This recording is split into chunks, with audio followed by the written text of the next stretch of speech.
Ready to start? Yeah. You sure? No. Hey cousins, crew of Blind Wave, I'm Eric. We're gonna do. Alright, so you guys want to hear the story or what? Huh? This is pretty cool, isn't it? Alright, so we're at Ceres, right? Whoa, What's he doing in here? Trade building, right? Is that Michael? You know, they could walk over and just get fucking hammered in this little fucking bar. Anyway, the name Ceres was named after the goddess of agriculture, sorry. You and your fucking story. All right, someone's jealous they weren't invited, huh? I would not have gone. You would have fucking gone. Calvin's gonna be going crazy at home. He's sick, I'm sorry. Man, he's nearly unrecognizable with the longer hair. We hear this fucking voice ring out, and the voice says, "What are you doing?" Right? And right in front of us, this guy, he turns around. Who was it? Bill Murray! Bill Murray. Why are you doing that? And Richie says, because it's funny. He fucking says that to Bill Murray because it's funny, and Bill Murray says, no, it's not. That is not funny. He goes, give me your phone. Yeah. Yep. Dude, is his voicemail? What's your name? Right? I mean, Bill Murray says it to me. The king. Fucking Bill Murray. Yeah, no, I understand who that is. If you call me, you can hear it. I get it. Call me. I still got it. I believe It's you. still on my phone. Really? I feel like I'd want to call. Yeah, me too. You guys were at a bar at 6:45 in the morning? Yeah, but I mean, the whole point of it is that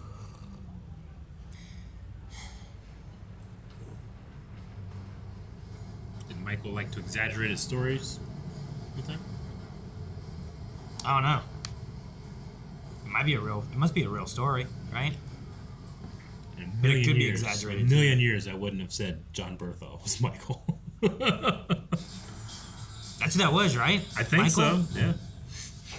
He was like a linchpin to their family, too. You can tell why they're so disconnected now. Yo, listen up.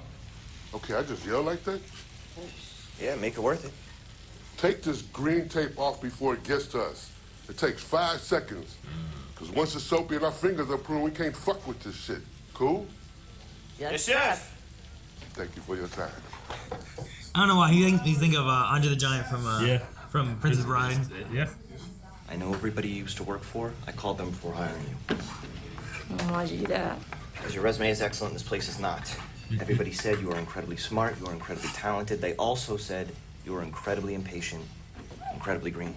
Okay, so that's why my business couldn't cut it. That's why I'm here. That's why you not what don't. I'm saying. No. So what are you saying? I'm saying give me a minute. We have finally gotten this to a place where things are sort of, kind of, a little bit chill, right? I would like to hold on to that as long as I possibly can. Damn. Well, that ended. Yep, Karma. Carmi. Yeah, and the people in this place, they haven't given that government organization anything in 5 years. And somehow, I'm a co-owner in this nightmare, and my home will be seized if I don't give them some money. Okay, so I've spent the last few days on top of my other job and my life getting all of your documents in order so I can reach an agreement with them to pay a smaller amount. So I'm gonna need you to go in there and to get the payroll records from 2018. Can you do that for me, please? Do that. Thank you. who's seizing your house show? The IRS, Rich. Tax shit. Yikes. Or Yikes. Your yikes. Fuck it. Look, man. When I tried out for the Cubs, I was playing on the farm team, and they wouldn't put me up. And I was broke. And I got pretty good at figuring out places to stay. Bro, I'm not homeless. Then what's up with the nest? Oh, I just started sleeping here so I could save time on my commute. I'm just. He has a roommate. selling these donuts, they gotta be perfect. Okay, good. So you're a psychopath. Cool. Just want them to be perfect. You want perfection, bro? Start with a shower. It's not that bad. Wait, you used to play for the fucking Cubs? Farm team. Farm team. John Stores, right? John Stores goes, well, when we put it up there, it was the tallest building in the city, and no one really gonna see her face, so we didn't bother to put one. But now, every goddamn building is taller than the next one, and they all just look out at this chick with no face, and it's just... Oh, shit! Get down! Yo, what the fuck? Fucking kidding me? Is everybody Good? Yeah. Motherfuck! Everybody okay, yeah? No. Sounds like pistol. The fuck is Definitely going sounded on? like a handgun. Were they shooting at them, or was it just... What? Hey, yo. Crooked John. What's up? You guys see who shot up my window? I didn't see it, man. Scared the shit out of me, though. You know, you guys aren't supposed to be hanging out here. I asked you to hang out down there. Yeah, don't call the cops. John, all right, I do not give a fuck what you do or who you do it with. All I ask is you do it over there and, you know, keep it at a reasonable volume. But we can't chill over there, man. Why can't you chill over there? Construction dangerous. The vent went cold. The whole shit's gutted. We're building a sweet green. Are you fucking kidding me right now? Do me a favor, okay? Ask around, see if you can sniff out who shot up my shit. Check Al's. All All right? In exchange, you guys can hang out here, but low pro, all right? I don't want any noise. I don't want any fucking gangster shit popping off. I don't want anything that's gonna freak out my customers, okay? All right. Dig? Doug, All right. respect, all right? All right, you'll hurt him? Okay. Should we call the cops? No. They're sweeping glass up. I know. Tuesday afternoon. Sugar, I'm gonna lose my house. don't co-sign for a drug addict. 45 minutes to open, chef. Not processing trauma, Carm. Dude, what? I can't close. Yeah, just keep working. It's like nothing ever happened. A window got shot out. Everybody is fine. The end. Because that's what I'm talking about. Natalie, Carmy, Natalie. you're pissing me off. you're pissing me off. Go. Yeah, they called her Nat in the first episode. Or second episode. Did you find Sugar's, I don't know, Tax issues? whatever? No, I didn't find it. They didn't teach you accounting at Noma? They teach you at DeVry? Yeah. What is that, oven? Is there a name for that thing where you're afraid of something good happening because you think something bad's gonna happen? I don't know. Life. Other night, my kid asked me if my real last name is Bad News. I guess I'm in her mom's phone as Richie Bad News. I go, Tiff, what the fuck, you know? Anytime you call. She says I'm contagious. It's always bad news. I only call with bad news. You don't call when things are going good.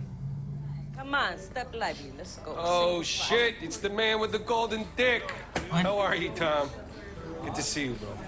How do you get a golden dick? It's just a good compliment to give to anybody. It's like a lot of kids. I have 4 kids. Damn, chef.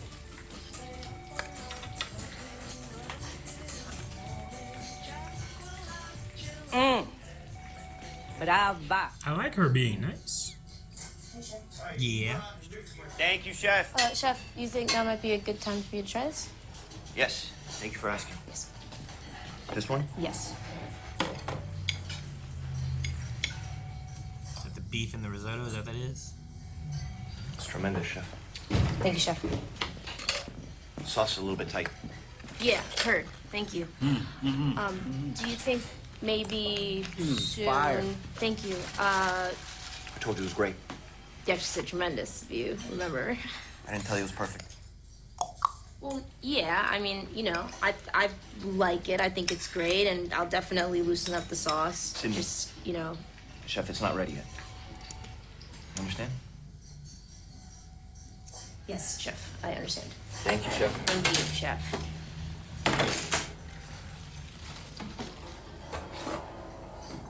It's ready to me. You know what I'm saying? These are cola braised short ribs with risotto. You used to think nachos were just a chip.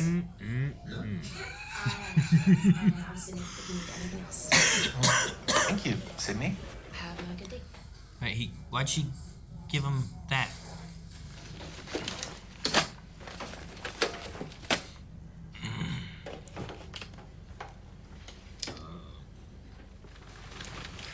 You want to fight? Please. Please. I know you're mad at me. This is just irresponsible. No. I mean at your house. All the stuff you said. I was annoyed. Yeah. This place is eating you alive, you know. You always blame this place. What do you mean? I mean, you blame the restaurant, right? You don't blame Mom. You don't blame Mikey. How can I not blame this place? I just cleaned up shot out glass and now I'm covered in carbon. I just want things to be on solid ground. I want things to feel... Consistent. Yeah, consistent. Yeah. That's totally reasonable. I guess all the time I feel like I'm kind of trapped. Because I can't describe how I'm feeling. So to ask somebody else how they're feeling, that just seems, I don't know, insane. How are you feeling? Really good. Just great.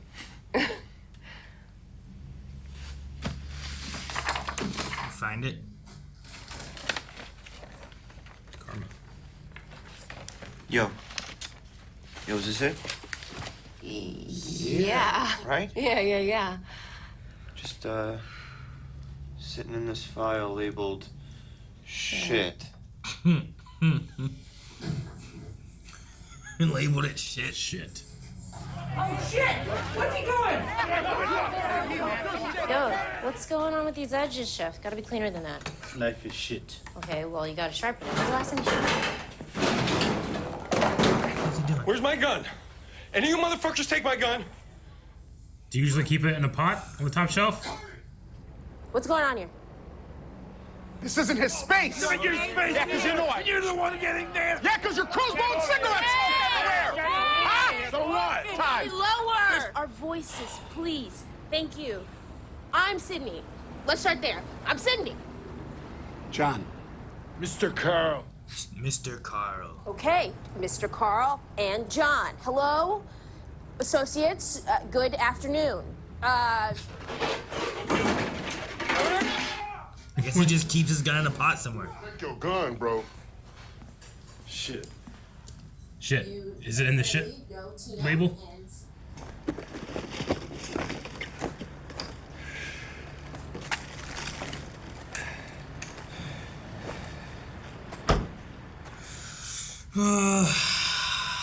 Richie. All right, so we do this every week, yeah? Sandwiches, simple conversation, no yelling, no smoking, where all the food is. You know what I mean? All right? Okay. Okay. Exactly what happens when you switch your Padres but fail the drug test. Take it all in, my dude. It's handled. Delicate balance, huh?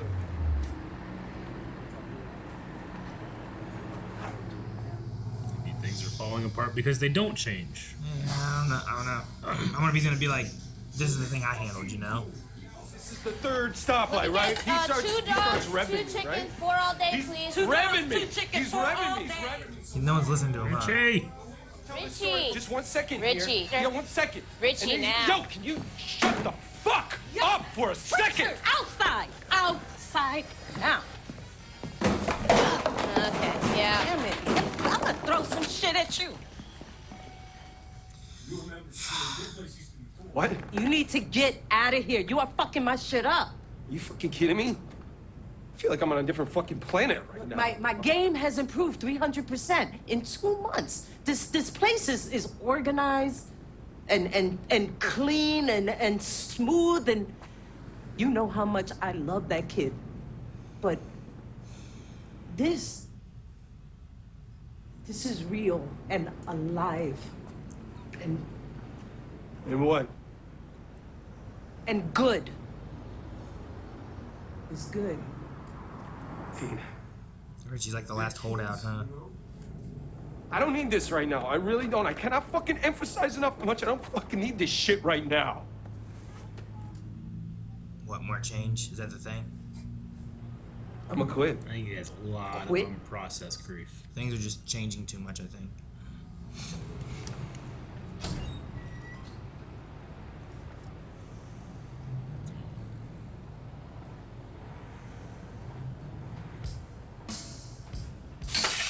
All right, let's 86 the ravioli. If you keep it the way it is, and it feels like Michael's still there, you know? Sure. Everything's changed, everything's moved on, and he's really gone. But just all the change, you know?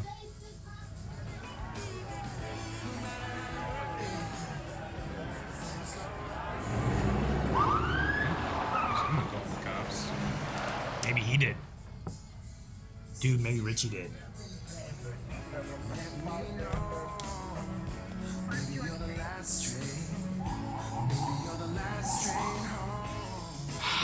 Damn, man. All right. I said in the reaction, but like Richie's the last holdout, really, right? Yes. Like Tina was a big one pushing Yeah. against it, right? Yeah, definitely. But yeah, like even in this episode, having Richie like he's telling the same story Michael was telling, right? And then in the middle of the kitchen, he's telling a story, and I imagine that's what Michael did, right? He cooked while telling stories, and Yeah, I related hard to this episode because you have like linchpins with people, right? Like for my family, my mom was our linchpin. So everything that our family did filtered through her, right? Like she was the one that called everybody every week and got all the information and organized all the stuff and prepared all the meals. And obviously that was fantastic when she was there, but when she wasn't there, we lost all that. Sure. And it was really hard to like reorganize and accept like, hey, things are going to be different now. That doesn't mean they can't be good. They're just going to be different, you know? So this one really got me, especially the scene with Carmi and his sister in the office where, I don't know, there's just something about that scene that really like hit me there where it's like you don't even like ask me how I am or anything like that. Like he's going through like necessary stuff, but he's not actually doing it. He's not actually living that way. Sure. He's trying to just go, not necessarily do it better or do it worse, but just keep it going. I guess. I mean, he's trying to better the restaurant and Of stuff. course. I meant like the actual problems. She's messaging and saying like, how are you doing? Are Yeah. you okay? Did you go to the thing? Like Yeah. trying to make sure he's doing okay, but Yeah. she's not feeling that back from him. Yeah.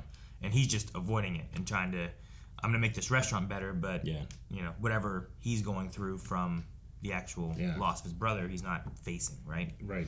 And Which- Richie is doing that, but in a different way. Sure. Yeah, I guess so. I mean, it's all the change and the ecosystem he's talking about, and if this restaurant closes, I feel like that's just as much a change as if it changes into a different type of restaurant or a different feel of a restaurant, you know? So I don't know if just keeping everything the same is also the answer either. And usually things don't stay the same. Things change slowly over time as, I don't know, Generally, you people don't, yeah. change or you know, just society changes in general and stuff. Or, You're right. Like especially when times are good, like things do change. You just generally don't notice it. You need to like, I gotta think back on myself 10 years ago, and I feel like a completely different person. But 2 months ago, I don't. You know? Yeah. Man. But then It really feels real.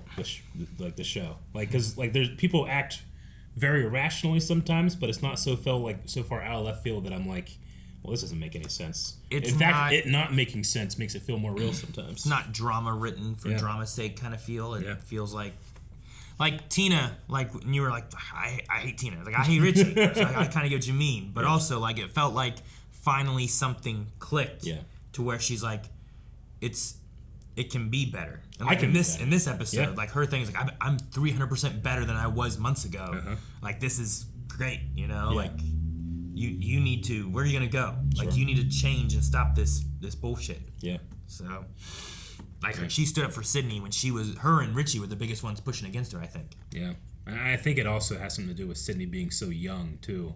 Like people don't like to look at the next generation and go, oh, they know something I don't. Sure. Often. No, it's true. I remember that. I had people that looked at me as a shift manager whenever I was like the youngest manager at Little Caesars. Yeah. which was like my first job. I just worked there a lot, worked my way up to that, and was a shift manager. And I had people being like, "Why is he a shift manager?" And it was like, well, I've been here. I know what I'm doing. I don't know. Why aren't you a shift manager? Well, he was one of them, but he just felt like, gotcha. well, he shouldn't be one. Like, this guy should be one. But also, like, I was one of the people who would stay. Yeah. Like, so many people would just, like, they would leave or goof off or not take things seriously or something. Or So, I don't know. But I was also, I don't know, 20 or younger. Yeah.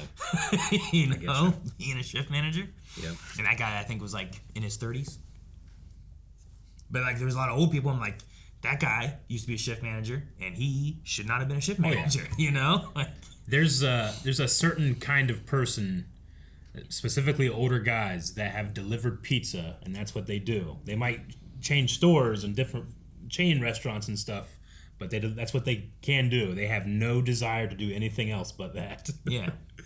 And that includes, becoming a manager or learning to do something different or challenging. No, I do this. So John Berthold is Michael.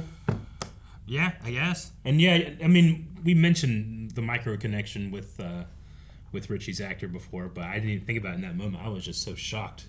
I thought we were watching the wrong thing for a second. Yeah, I didn't expect him to show up at all. I hope we get to see more glimpses of Michael like that. Because you do kind of see Richie and Sugar and Carmi, like, they all kind of, like, just enjoyed being around him. And I think that was, like, enough from his absence, like, there's just this rift between all of them now where he used to connect them all together. Yeah. Yeah, maybe. I don't know. I need to see more situations to see, like, what it was like. But especially if, like, you know, if Carmi's coming back to be there and whatnot, and, you know, being the storyteller.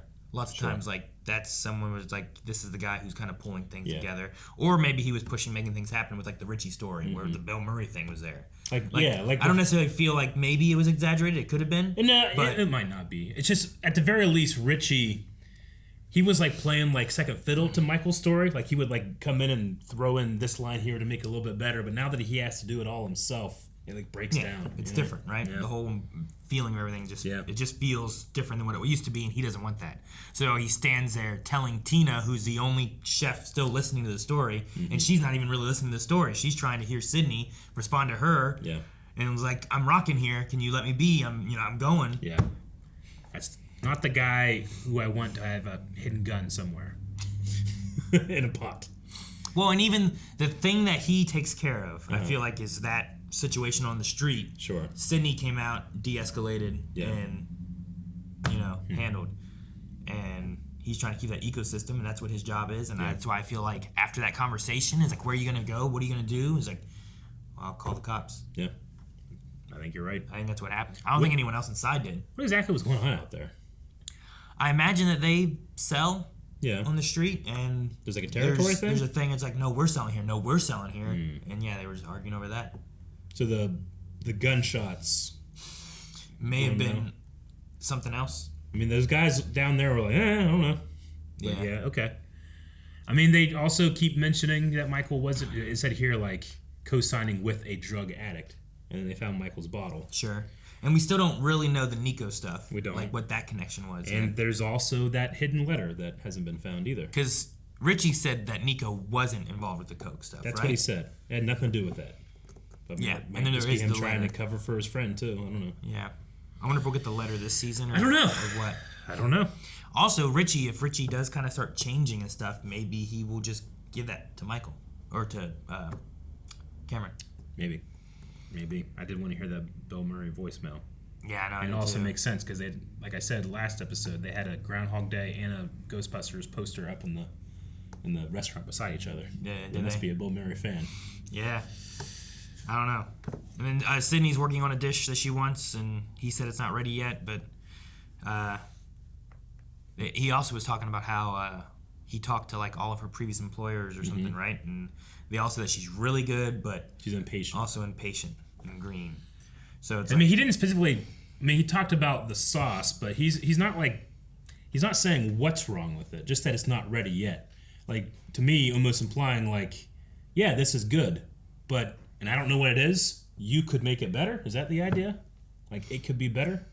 I think, like, he also not tasting, like, your individuality in it. He also said that she was too green. Yeah. So I think it's like he doesn't feel that she's quite ready either for maybe making the dishes or something. I don't know. Because like he's not giving her the exact answers. But I think it's also a mixture of like, I think the restaurant needs to be ready too, right? Maybe not even just the dish. Okay. But I'm not sure. So maybe I don't know if it's a matter of her having to add more to it or something. He did say about the sauce being too tight. Mm-hmm. He used a tremendous. Like tremendous is a word that I'd save like for closer to perfect. I mean, that's close to perfect, but he didn't say perfect. No, he didn't say perfect, but I feel like when I've escalated to tremendous, like perfect's like right there. Yeah, but she didn't make it right. I guess, but he didn't say what she did wrong. Well, the sauce. Just something with the sauce, yeah. And she's like, well, I'll fix the sauce. It's like, well, but you didn't do it this time, so like, we'll wait a little bit more. I don't know. Maybe we'll get a better answer of that in the future with like, maybe. Like if there's like a lesson, like he definitely is a good chef. Yeah. But there's also a lot going on with everything, right? You're right. So, I don't know. But she gave it to that one guy and he ate it. But if you were just like, hey, here's some food, you'd be like, all right, I'll eat this too. It looked good. When they say hands, what do they mean? They mean like, I just need people to come help right now? Hands. I don't know. I don't know the hands one. I'm not sure. Like when I say things, like you know what I mean. Well, yeah. Well, they know. But maybe it's like hands is like you gotta like, all right, it's hands, we're done. Maybe. I don't know. Like show me your hands. Yeah. Don't they do that in like MasterChef? Like hands, and it's just like it's plated, it's done. Oh, at the end. Yeah, hands. It's There's done. a game. The plate is done. You can't. We're done. Why are they doing that here? I don't know. To be like, we gotta get this plate done. It's been. I found out that like when going to like, you ever gone to fast food, Wendy's, whatever, and they. No, never. And you order your food. Like I've ordered my food. I will be the only person in the drive-thru, and I say, "Hey, can you pull up?" I fucking hate that. Right? I hate that. They do it all the time. Do you know why they do it? Why? So they're supposed to get through people fast in the drive-thru, and there's a timer of when they've pulled them away. They pull you away to help their timer to hit their numbers they gotta hit. Damn. That's why. But I'm like, there's no one behind me. Why am I pulling forward? I'll just wait here until someone does come behind me, and then you can ask me to pull forward. But there's no one back here. I hate the third window. I hate when you're like banished to a fucking parking spot. Oh. I don't care about any of that. If there's a bunch of people behind me, because sometimes like I'll go and I'll order like, I don't know, say 40 chicken nuggets. All right, it's gonna be. I do that too, but he has 4 kids. But like, I understand it's gonna be a minute for these nuggets. Fine. And these guys behind me probably just ordered a burger and fries, too. right? All right, pull me up. That's fine. But when it's like, I don't know, say it's 9:30 at night, and all I ordered was like a burger and fries, and they're like, all right, thank you very much. Go ahead and pull up, and we'll bring it out to you. And I pull up. And within 20 seconds, they bring me the food. I'm like, why'd you pull me up at all? Why not just leave me there? No, that makes sense why they do that. The thing that bugs me is, okay, you order 40 chicken nuggets, and you ordered a bunch of other food too. Yeah. And, well, the chicken nuggets we have a wait, so we're going to send you to the third window. I'm like, okay, cool. Can you not put all the other food that I ordered, like, in the bag and then wait for the 40 chicken nuggets? Because by the time I get home, everything else is stone fucking cold. I hate when that happens. What do you want me to do? Wait, order if it's gonna take, let's say, 12 minutes for the chicken nuggets, wait 10 more minutes and do the other stuff. That's why I used to do it at the pizza shop. You have stuff come out all at the same time. You don't make everything you can as soon as possible, and then it's getting cold. You know? Oh, that bugs me, Aaron. Yeah, pizza's a little different though. You have an oven, and then the oven has the timer. True, but I'm just saying, I get soggy fries. It's like when you cook at home. So much when I'm at the third round. When you cook at home and you're cooking on the stove and you're cooking in the oven and stuff, it's sometimes so hard to get everything to just time being done. It's a magic trick, I know. But you know what's not hard? I don't want to be offensive. I want to say using those fucking robots at McDonald's. They're all robots. They're robots. But anyway, maybe Sydney will get to make her risotto. I don't know. And no more shot at windows. Guys, thank you so much for watching this episode of The Bear with us. We're going to have to talk with Calvin next time about what he thought when Johnny Berthal showed up. I'm looking forward to that. Make sure you subscribe. That way, whenever that video pops up, bam, it's in your feed. And you're going to get fed. At Wendy's? This is the show about eating. At restaurants? At home?